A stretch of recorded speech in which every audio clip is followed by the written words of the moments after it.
The noon bell was a jagged, electric sound that severed the morning math lesson and sent 24 bodies into immediate, chaotic motion. Chairs scraped against the linoleum, a sound like teeth grinding on bone. Mrs. Hovan sat at her desk, rubbing the bridge of her nose. She watched the transition from academic order to primal hunger. It was the same every day. The shuffle of shoes, the zippers of backpacks, the thud of insulated bags hitting tabletops. She didn't move to leave yet. She had grading to do, or at least she told herself that. In reality, she just needed 5 minutes before she had to patrol the playground, breaking up fights over soccer balls and jump ropes. "Line up, please. Don't run," she called out, her voice automatic. The class ignored her mostly, which was fine. They were good kids, just loud. At the back of the room, the lockers were a hive of activity. Jules stood by locker number 14. She was smaller than the others, her winter coat slightly too large at the shoulders, the cuffs rolled back 3 times to reveal her hands. She moved with a deliberate slowness, unlike the frantic energy of the boys shoving each other near the door. Jules reached into her backpack and pulled out a metal lunchbox. It was vintage, or maybe just old. Faded red paint, dented on the corner. Mrs. Hovan watched her. There was something about the way Jules held the box. Most kids grabbed their lunch by the handle and swung it like a weapon or a briefcase. Jules held hers with 2 hands, cradling it against her chest. "Coming, Jules?" a girl named Carly asked, swinging a pink bag that smelled aggressively of artificial strawberries. "Yeah. Just need my scarf," Jules said. Her voice was thin. The classroom emptied. The silence rushed back in, heavy and thick. Mrs. Hovan looked down at the stack of worksheets. Multiplication tables. The 7s were always tricky. She marked 2 wrong on the first page, then looked up. Jules was gone. Mrs. Hovan stood and walked to the door. She followed the trail of noise down the hallway to the cafeteria. The smell hit her first, a complex, humid wall of heated tater tots, ketchup, wet raincoats, and the distinct, sharp scent of peeled oranges. She entered the cafeteria. It was a sea of moving heads. She began her slow circuit of the tables. This was the part of the job they didn't teach you in university. You weren't just an educator, you were a diplomat, a referee, and a surveillance officer. She passed the table where the cool boys sat today. They were trading items. A bag of chips for a fruit roll-up. A juice box for 2 cookies. It was a brutal, efficient economy. "No throwing food," she said as she passed, not even looking to see who had thrown the grape. The culprit knew. She moved to the tables near the windows. This was the quieter zone. Carly sat there. So did a boy named Sam who read encyclopedias while he ate. And Jules. Jules sat at the very end of the bench. The red lunchbox sat in front of her. Closed. Mrs. Hovan paused, pretending to inspect a poster on the wall about the food pyramid. She watched from the corner of her vision. Everyone else was eating. Carly was halfway through a sandwich that looked like turkey and cheese. Sam was eating pasta from a thermos. Jules had a water bottle. She took a sip. Then she unscrewed the cap of her water bottle, took another sip, and screwed it back on. She adjusted the red box. She moved it 2 inches to the left. Then 2 inches to the right. "Aren't you hungry?" Carly asked, her mouth full. Mrs. Hovan held her breath. Jules didn't look up. She smiled, but it didn't reach her eyes. "I had a huge breakfast. My mom made pancakes. Like, 5 of them. I'm so stuffed I might explode." "Lucky," Carly said, swallowing. "I had toast." "Yeah," Jules said. "Blueberry pancakes. I'm just gonna save this for later. Maybe for the bus." She tapped the lid of the red box. She didn't open the latches. She didn't check the contents.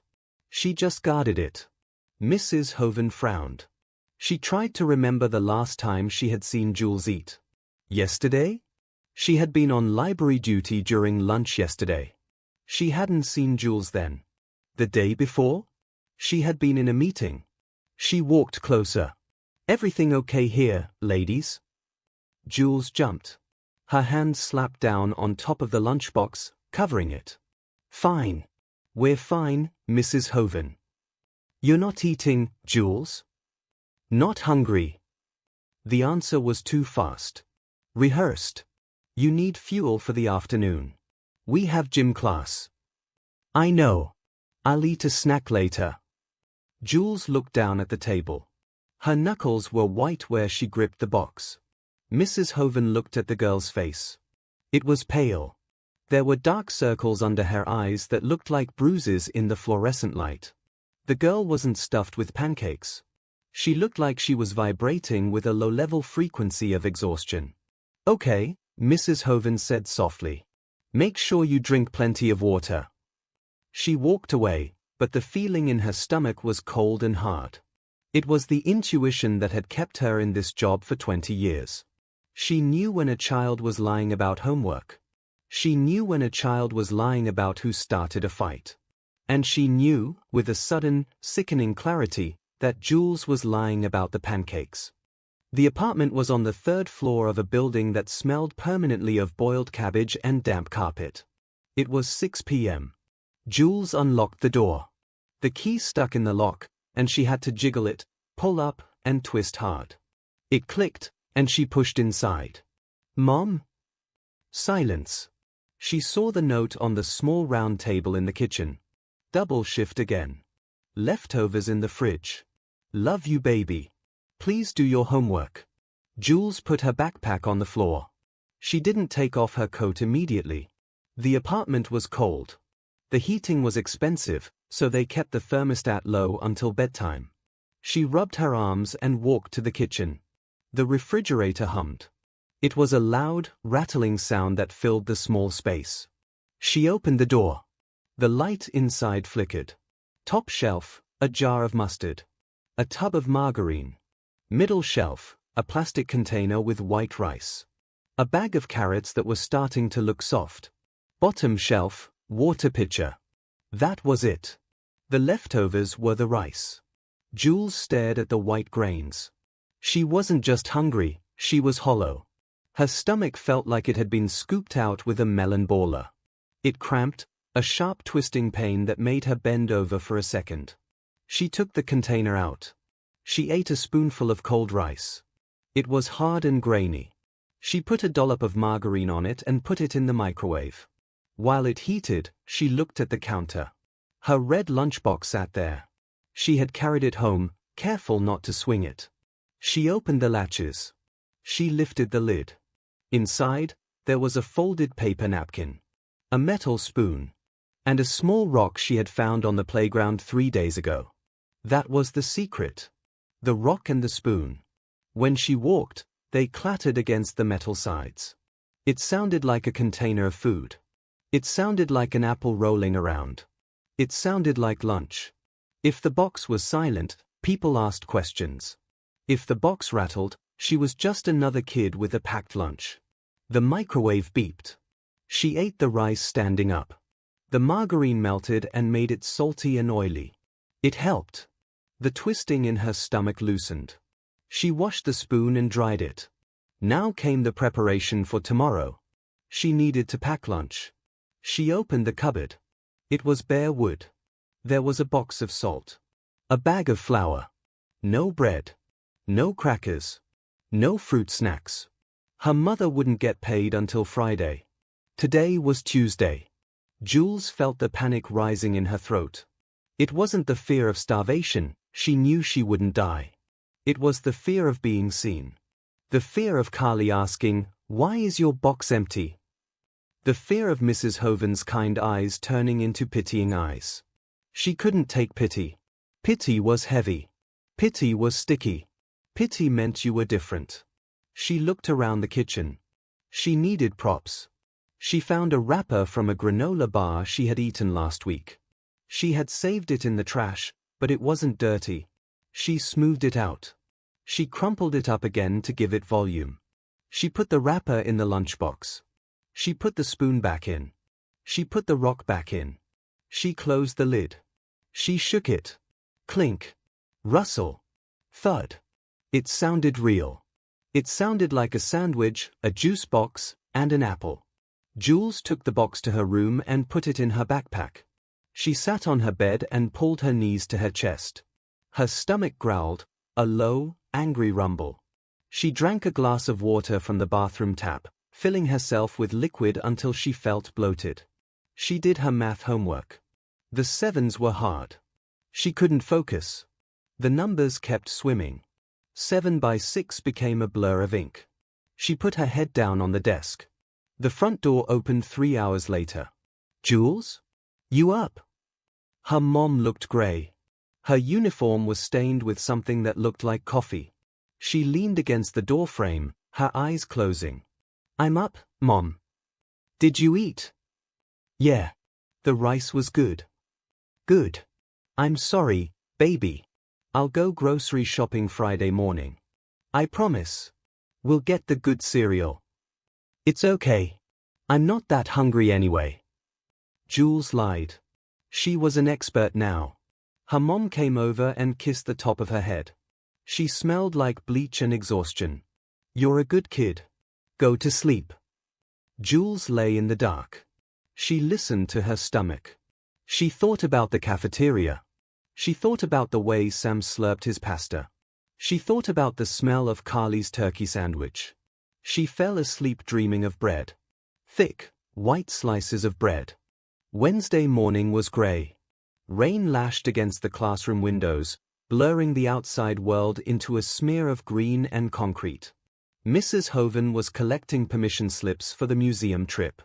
Put them in the bin, please. Make sure your name is on the back. She watched Jules. The girl was moving slower today. She dropped her pencil twice. When she bent down to pick it up the second time, she swayed. She caught herself on the desk, blinking rapidly. Mrs. Hovan's resolve hardened. She needed to know.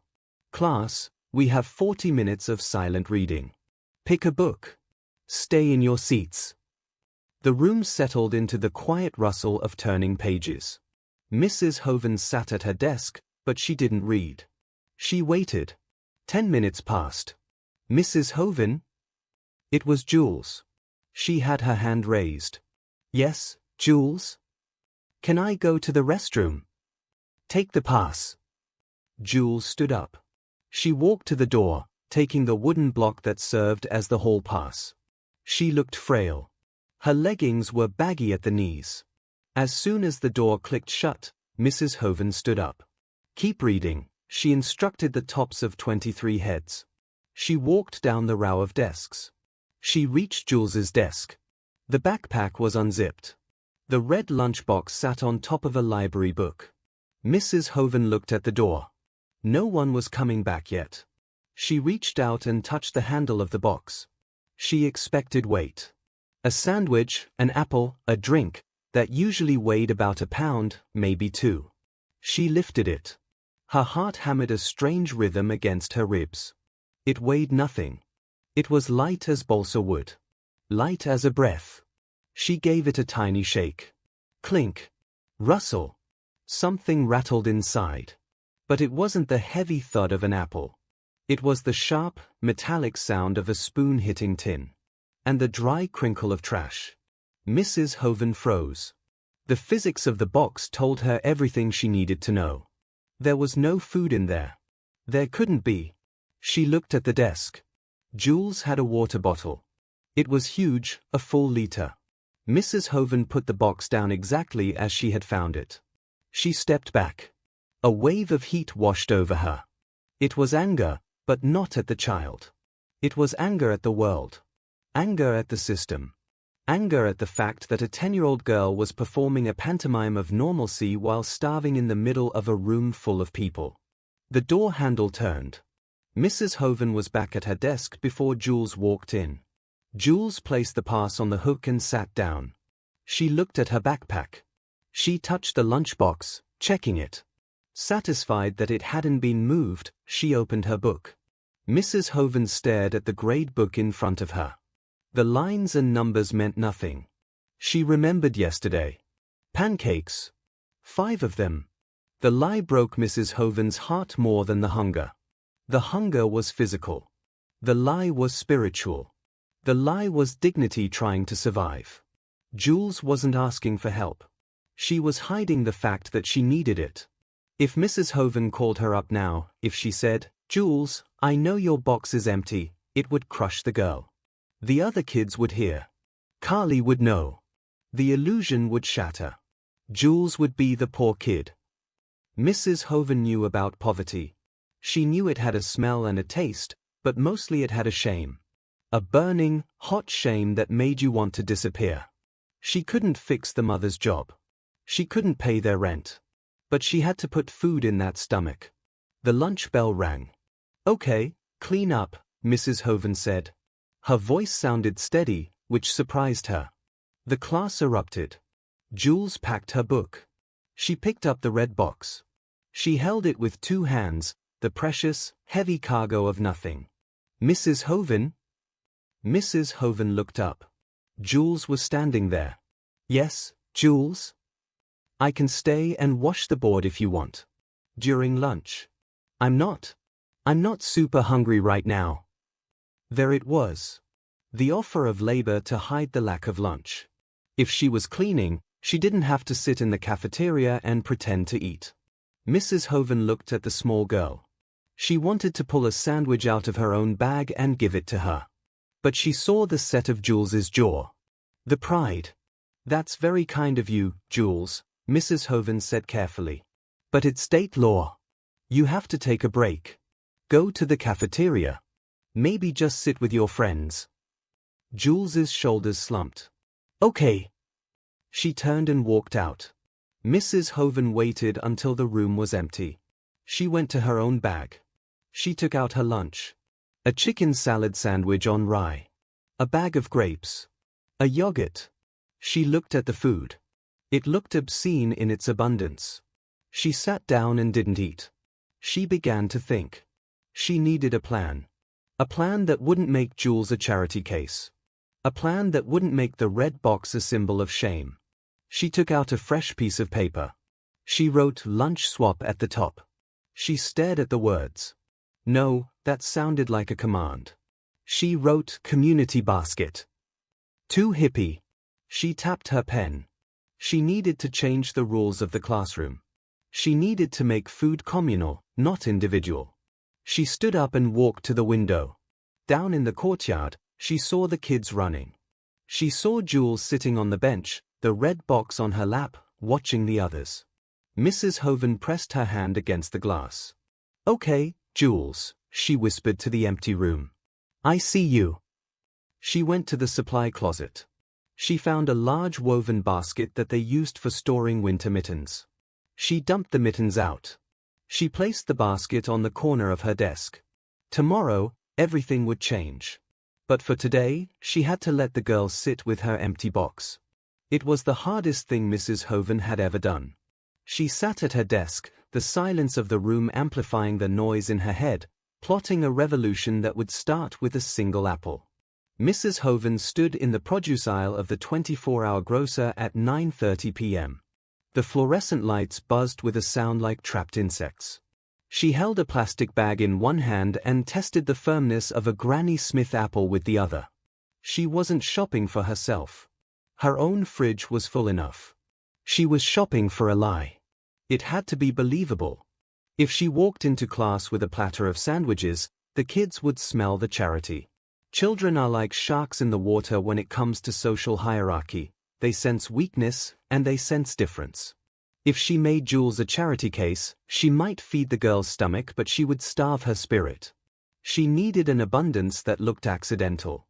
She grabbed a bag of oranges. Then another. She grabbed a bag of red apples. A bunch of bananas that were just turning speckled brown. A box of granola bars that were on sale. "Party?" the cashier asked, scanning the third bag of citrus. He was a teenager with headphones around his neck. "Science project," Mrs. Hovan lied. It was the first of many lies she planned to tell. The next morning, the classroom smelled of floor wax and impending rain. Mrs. Hovan arrived 45 minutes early. She cleared the corner of her desk, pushing the stack of uncorrected spelling tests to the side. She brought out the basket.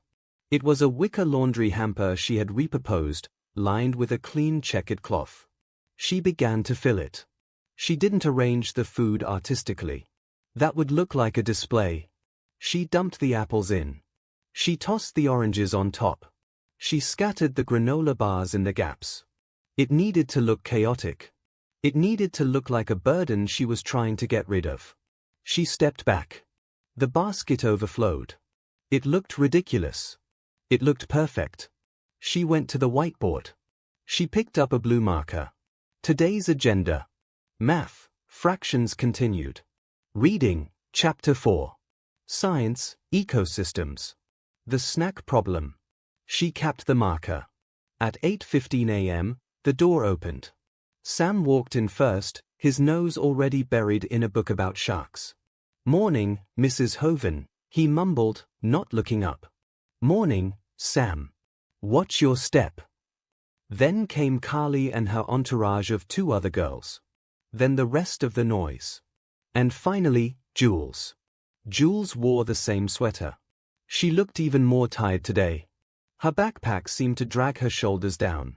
She walked to her desk, slid the red lunchbox into the cubby, and sat down with her hands folded. She didn't look at the teacher's desk. She was in survival mode. Keep your head down, don't attract attention, endure the day. Mrs. Hovan waited for the bell. She waited for the Pledge of Allegiance. She waited for the morning announcements to crackle over the intercom. "Okay," Mrs. Hovan said, clapping her hands once. "Before we start fractions, I have a problem." The class quieted down. They liked problems that weren't math problems. Mrs. Hovan walked to her desk and gestured to the overflowing basket. "I made a mistake. I went grocery shopping when I was hungry. Does anyone know what happens when you shop when you're hungry?" "You buy junk," Carly called out. "Exactly. Or, in my case, you buy way too much healthy stuff because you think you're going to turn into a health nut overnight. I have 10 pounds of fruit here and no one to eat it. If I take this home, it's going to rot, and my husband will make fun of me." A few kids giggled.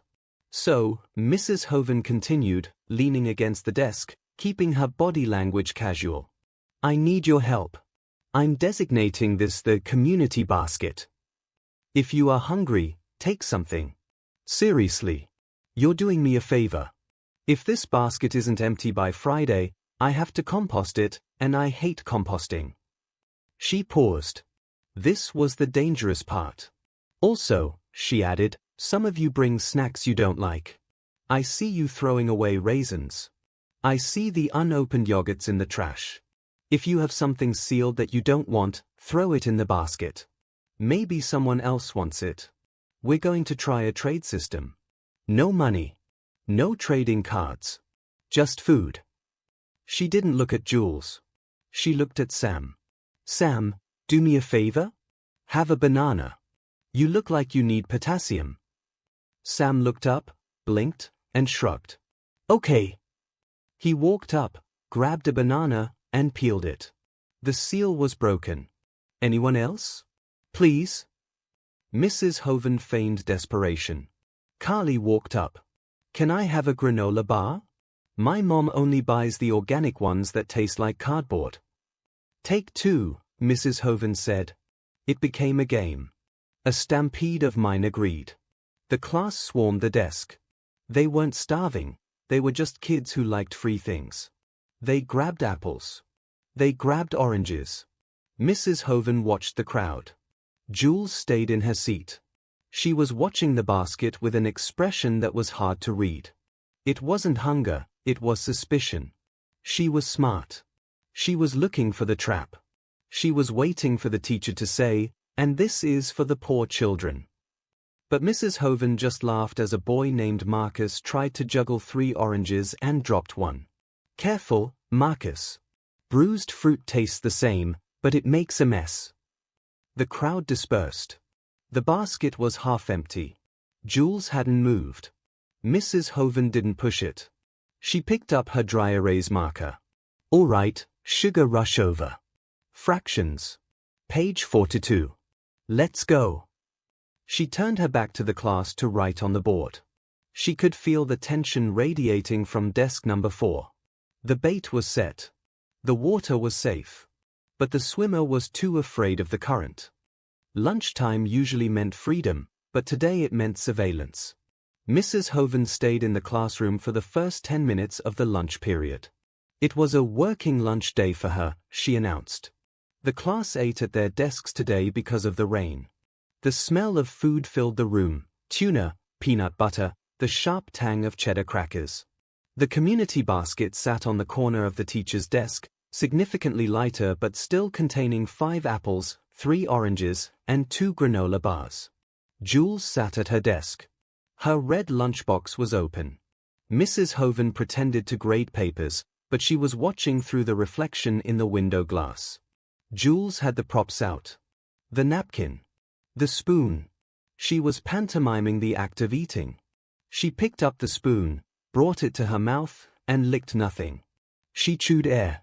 It was a terrifying performance. It was so practiced, so fluid. She wiped her mouth with the napkin. She took a sip of water. "Hey, Jules," Carly said, turning around in her seat. "You want my pretzels?" "I hate pretzels."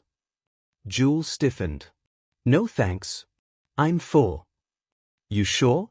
"I'm gonna throw them out." "I said no." Jules's voice was sharp. Defensiveness was her armor. If she accepted charity, she admitted need. If she admitted need, she lost her standing. Carly shrugged and tossed the small bag of pretzels toward the trash can. She missed. The bag landed on the floor near the door. Jules watched the bag. Her eyes tracked it. Mrs. Hovan saw the look. It was a feral look. A look of calculation. How long until everyone leaves? Can I pick it up then? Is it dirty? Mrs. Hovan stood up. She walked over to the trash can, picked up the pretzels, and walked to the basket. The 3-second rule applies to the floor, Mrs. Hovan said breezily. But the closed package rule overrides it. Into the basket. Someone will eat it. She dropped the pretzels in. She walked back to her desk. "Jules, can you come here a second?" Jules froze. The other kids looked up. This was it. The confrontation. Jules stood up slowly. She walked to the front of the room. She kept her chin up, her eyes hard. She was ready to be scolded. She was ready to be pitted. She was preparing her excuses. Mrs. Hovan sat on the edge of her desk, blocking the view of the rest of the class. She lowered her voice. "I need a favor," Mrs. Hovan said. Jules blinked. "What?" "I need you to take these attendance sheets to the office. Mrs. Gable is asking for them, and I can't leave the room because Marcus is trying to balance a pencil on his nose and I'm afraid he's going to inhale it." Jules looked at the papers. "That's it?" "Yes." "Why, what did you think?" "Nothing." "Okay. Go. Hurry back." Jules took the papers. She walked out of the room. Mrs. Hovan waited. This was a gamble. When Jules came back 5 minutes later, the room was chaotic. The lunch period was ending. Kids were cleaning up. Jules walked to the desk to drop off the receipt for the papers. The basket was right there. At eye level. There was a red apple sitting on top. It was polished. It had a small sticker on it. Mrs. Hovan was across the room, helping Marcus retrieve the pencil he had dropped. She had her back turned. "Don't look," Mrs. Hovan commanded herself. "Do not look." She listened. She heard the shuffle of feet. She heard the rustle of papers. And then, a soft, distinctive sound. The friction of skin against wicker. The quiet snap of a piece of fruit being lifted from the pile. Mrs. Hovan didn't turn around. She kept talking to Marcus. "You have to be careful, Marcus. Gravity is a law, not a suggestion." Out of the corner of her eye, she saw Jules walking back to her desk. The girl's hands were in the pockets of her hoodie. The pockets were bulging slightly. Roundly. Jules sat down. She didn't take the apple out. She kept her hands in her pockets, clutching the prize. She looked around the room. No one was pointing. No one was laughing. No one had seen. Mrs. Hovan let out a breath she felt she had been holding since Tuesday. The afternoon dragged. The rain stopped, but the ground was too wet for recess, so they had indoor activity time. Jules sat in the reading nook, a beanbag chair in the corner behind the bookshelf. It was the most secluded spot in the room. She had the book open, Island of the Blue Dolphins, but she wasn't reading. She was holding the apple inside her pocket. She ran her thumb over the waxy skin. It was cold and hard. It felt real. Her stomach was doing flips. It was a mix of hunger pangs and adrenaline. She felt like she had stolen something.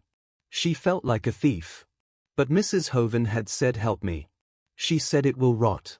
Jules looked through the gap in the bookshelves. Mrs. Hovan was at her desk, grading. She wasn't looking. The other kids were playing a board game. Jules slowly pulled the apple out. It was dark red. Perfect. She brought it to her nose. It smelled like autumn. It smelled like the orchard field trip they had taken in first grade. She opened her mouth.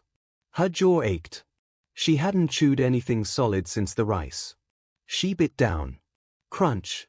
The sound seemed deafening in the library corner. Jules froze, eyes darting. Had they heard? "Your turn, Marcus," Carly yelled from the board game circle. No one heard. Jules chewed. The flavor exploded in her mouth. Sweet, tart, acidic juice. It flooded her tongue. Her salivary glands fired in a painful, delicious spasm. She swallowed.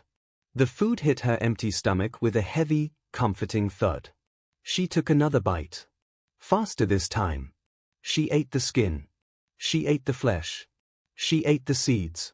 She ate the core. She ate everything but the stem. She sat there, holding the tiny brown stem between her thumb and forefinger. The dizziness that had been plaguing her for days receded. The headache behind her eyes softened. She felt warm. She reached into her pocket again. She touched the second item she had taken. She had swiped a granola bar, too. She didn't eat that one. She kept it. For dinner. For her mom. Jules looked at the stem. She needed to hide the evidence. She couldn't throw it in the class trash can. Someone might see. She put the stem in her pocket. She would flush it down the toilet later. She stood up and walked out of the reading nook. She felt steadier. Her legs felt like they belonged to her again. She walked past Mrs. Hovan's desk to get a tissue. The basket was there. It still had food in it. Mrs. Hovan looked up. Her glasses were perched on the end of her nose. "How's the book, Jules?" "Good," Jules said. Her voice was stronger. Less whispery. "Good. I love that one. Karana is a very brave girl." "Yeah," Jules said. She paused. She looked at the teacher. She wanted to say thank you. But saying thank you would admit the theft. It would admit the hunger. Mrs. Hovan smiled. It was an easy, distracted smile. "Oh, Jules? If you want to take a couple of oranges home, please do. I seriously cannot carry all this back to my car. My back is killing me." It was an exit ramp. A graceful, dignified exit ramp. Jules looked at the basket. Then she looked at Mrs. Hovan. "Maybe one or two," Jules said. "My mom likes oranges." "Take 3. Take 4. Save my back." Jules reached into the basket. She took 2 oranges. She didn't hide them this time. She held them in her hands. "Thanks, Mrs. Hovan." "Thank you, Jules. You're a lifesaver." Jules walked back to her desk. She put the oranges in her backpack, right next to the red lunchbox. The red box rattled as she shifted her bag. But for the first time in weeks, the sound didn't make Jules want to cry. It was just a sound. Because right next to the empty metal box, there was food. Mrs. Hovan watched her go. She picked up her pen and made a check mark on a paper that had nothing to do with grading. Step 1 was complete. The child was eating. But Mrs. Hovan knew the ecosystem of a classroom. Secrets don't stay secret. And patterns, once broken, create ripples. She had fixed the hunger for today, but she had introduced a new variable into the equation. The other children were watching. And children, for all their cruelty, are also capable of startling, contagious grace. The bell rang for dismissal. As the kids filed out, Mrs. Hovan checked the basket. It was nearly empty. But at the bottom, sitting on the checkered cloth, was a single, sealed chocolate pudding cup. Mrs. Hovan hadn't bought pudding cups. She picked it up. It was warm from being in a pocket. She looked at the door. Carly was leaving. Carly, who had thrown pretzels at the trash. Mrs. Hovan smiled. The basket worked both ways.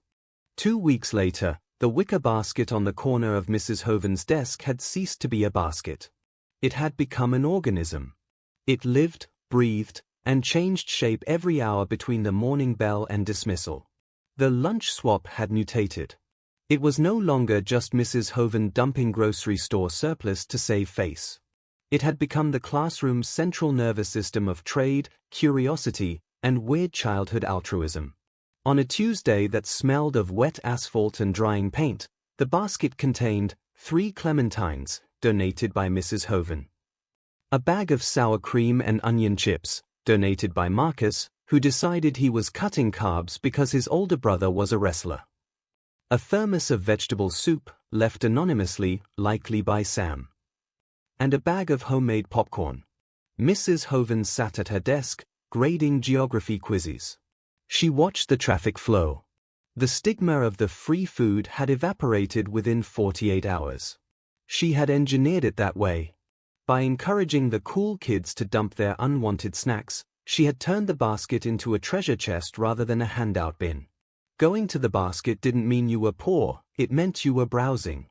Jules stood at the basket. She looked different than she had a month ago. The gray cast to her skin was gone, replaced by a flush of pink in her cheeks. She moved with more solidity. She wasn't floating anymore. She picked up the bag of chips. She turned it over, reading the label. "Those are spicy," Marcus warned from his desk. "Like, melt your face off spicy." "I like spicy," Jules said. She didn't whisper it. She said it with a flat, casual confidence. She took the chips. But she didn't just walk away. This was the change Mrs. Hovan had been waiting for. The reciprocity. Jules reached into her own pocket. She pulled out a small, foil-wrapped square. It was a brownie. It was smashed slightly on one corner, but it was homemade. You could tell by the uneven crust. Jules dropped the brownie into the basket. It was a small thud, but to Mrs. Hovan, it sounded like a gavel banging in a courtroom. Order restored. Jules wasn't a charity case anymore. She was a trader. She was a participant in the economy. She had dignity because she had something to give. Mrs. Hovan looked down at her grade book to hide her smile. She knew Jules's mother had gotten paid on Friday. She knew the electricity was back on in their apartment because Jules's clothes didn't smell like damper anymore. They smelled of warm dryer sheets. "Hey, is that a brownie?" Carly asked, appearing at the basket like a shark sensing blood in the water. "Yeah," Jules said, sitting down and opening the chips. "My mom made them. They have extra chocolate chips." "Dibs," Carly said. She grabbed the brownie. She unwrapped it and took a bite. "Oh my God. This is way better than the store ones." Jules smiled. It was a real smile. It showed teeth. "I know." The dynamic of the room shifted. Carly, the girl with the brand-name clothes and the endless supply of organic snacks, was eating food provided by Jules, the girl with the empty red box. The hierarchy flattened. The invisible wall between the haves and the have-nots crumbled, replaced by the universal currency of sugar and salt. Mrs. Hovan stood up and clapped her hands. "All right, traders. Market is closed. Geography. Who can tell me the capital of Brazil? And if you say Buenos Aires, you owe the basket a snack." The class laughed. It was a warm sound. Later that afternoon, during quiet reading time, Mrs. Hovan noticed something else. Sam, the boy who read encyclopedias, had forgotten his lunch. He was patting his pockets, looking distressed. He checked his backpack 3 times. Nothing. He looked at the basket. It was empty. The morning rush had cleared it out. Sam slumped in his chair. He looked ready to cry. For a kid like Sam, disrupting the routine was catastrophic. Jules saw him. Mrs. Hovan watched Jules watch Sam. She saw the calculation happening behind the girl's eyes. Jules looked at her own desk. She had the red lunchbox. Inside, she had a sandwich today. A real one. Ham and cheese. And the rest of the spicy chips. Jules stood up. She picked up her bag of chips. She walked over to Sam's desk. She didn't say anything. She just placed the bag on top of his open book about plate tectonics. Sam looked up, startled. I didn't bring anything to trade. It's on the house, Jules said. She used a phrase she must have heard in a movie. Pay it forward. Sam opened the bag. Thanks, Jules. Don't mention it. Jules walked back to her seat. She sat down and opened her red box to eat her sandwich. She ate half of it. She saved the other half. Mrs. Hovan knew why. She was saving it for the basket tomorrow. Just in case. Mrs. Hovan felt a lump in her throat. She had taught these children multiplication. She had taught them how to use a semicolon. She had taught them about photosynthesis. But this? This was the lesson that mattered. This was the lesson that would stick when the capital of Brazil was long forgotten. She had lit a match, but Jules was the one carrying the torch. The parent-teacher conference was scheduled for 5:15 p.m. on a Thursday. Mrs. Hovan adjusted the chairs. She wanted them in a circle, not across the desk. Across the desk felt like an interrogation. A circle felt like a conversation. The door opened. A woman walked in. She looked exactly like Jules, but with the softness worn away by gravity and long shifts. She wore a nursing assistant's scrub top and jeans. Her eyes were dark and guarded. Ms. Reynolds. Mrs. Hovan stood up, extending a hand. Call me Elena, the woman said. Her grip was firm. Her hands were rough, the skin dry from constant washing. They sat down. Jules is doing wonderful work, Mrs. Hovan started. Her math scores are up. Her reading comprehension is in the 95th percentile. She's a brilliant writer. Elena nodded. She held her purse tight on her lap. She was waiting for the but. She was waiting for the critique. Or worse, the bill. She's a good kid, Elena said. She works hard. I tell her, you gotta work twice as hard. She does, Mrs. Hovan agreed. The room went quiet. The clock on the wall ticked. Elena looked around the room. Her eyes landed on the wicker basket on the corner of the desk. It was full of apples and granola bars. Elena stared at it. Her expression shifted. It was a micro-expression, recognition, followed by a flash of shame, followed by a long, slow dawn of understanding. Jules told me, Elena said softly. She didn't look at Mrs. Hovan. She looked at the apples. Told you what? She told me about the project. The science project. With the food. Mrs. Hovan leaned forward. Ah, yes. The waste reduction initiative. Elena looked up. Her eyes were wet. She didn't blink. She knew it was a lie. She knew Mrs. Hovan knew it was a lie. But she also knew why it was a lie. She brings home oranges sometimes, Elena said. Her voice was steady, but thick. She says you have too many. She says she's helping you clean up. She is, Mrs. Hovan said firmly. I buy way too much. I have terrible impulse control at the grocery store. Jules is doing me a huge favor. I hate throwing food away. Elena nodded slowly. She understood the dance. The teacher was offering her dignity on a silver platter. All she had to do was accept it. It's been a hard year, Elena whispered. Her dad left. The rent went up. You know how it is. I know, Mrs. Hovan said. She didn't know, not really. She had a husband with a pension and a warm house. But she knew enough to shut up and listen. I worry about her, Elena said. I don't want her to feel less. She isn't less, Mrs. Hovan said. She's more. She's the most generous kid in this class, Elena. She looks out for the others. She shares what she has. She has a huge heart. Elena let out a breath. Her shoulders dropped 2 inches. The tension that had been holding her spine rigid evaporated. She reached into her oversized purse. I don't have much, Elena said. But I bake. It's cheaper than buying snacks. She pulled out a Tupperware container. It was filled with cookies. Oatmeal raisin. They looked heavy and substantial. For the basket, Elena said. For the project. Mrs. Hovan took the container. It felt warm. These look amazing, Mrs. Hovan said. The kids will destroy these in 5 minutes. Good, Elena said. She stood up. She looked taller now. You tell them Jules's mom made them. I will. I absolutely will. Elena walked to the door.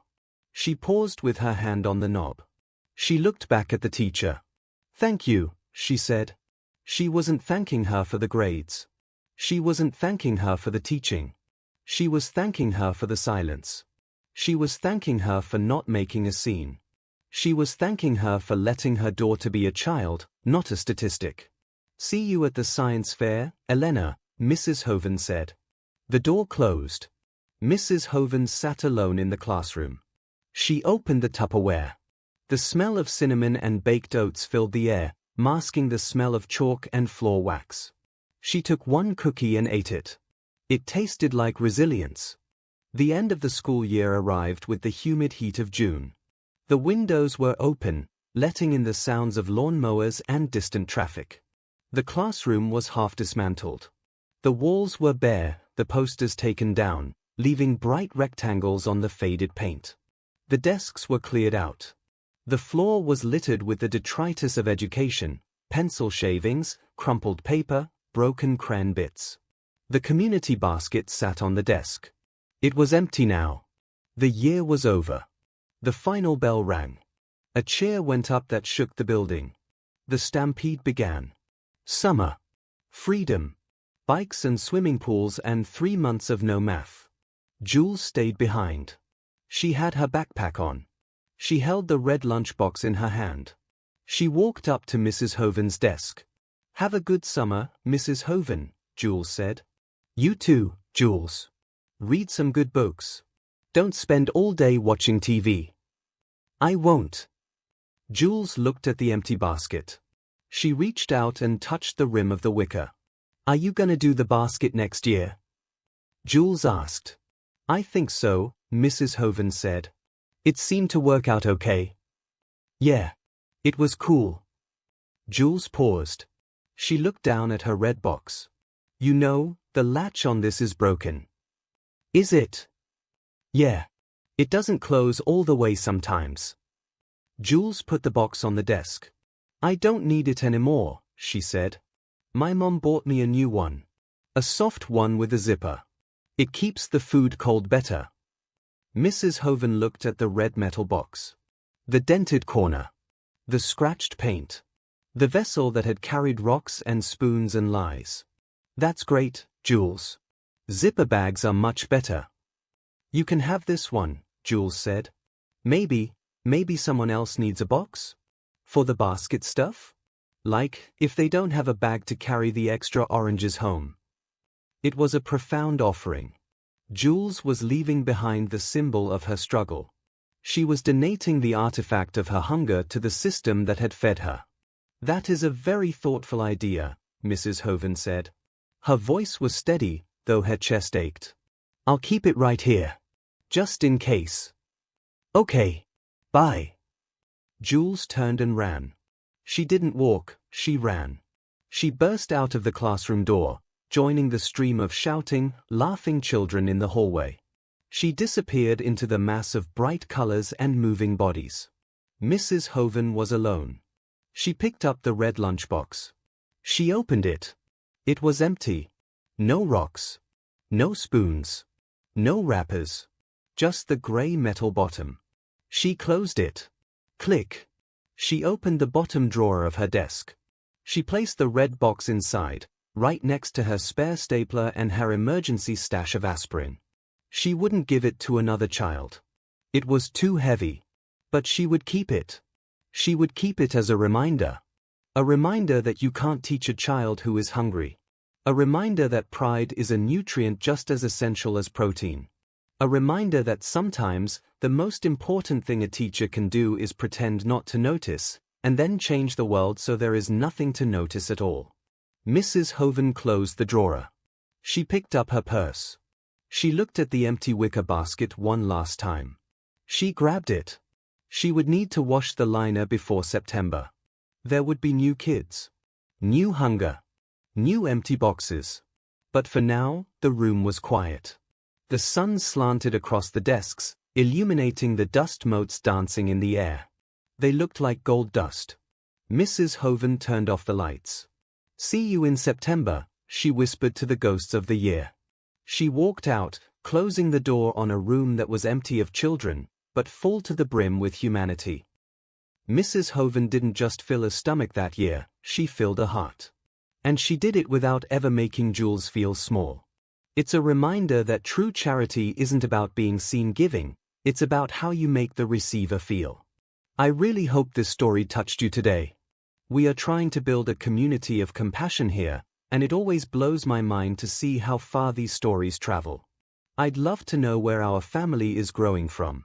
Please scroll down to the comments right now and tell me what city or country you are watching from today.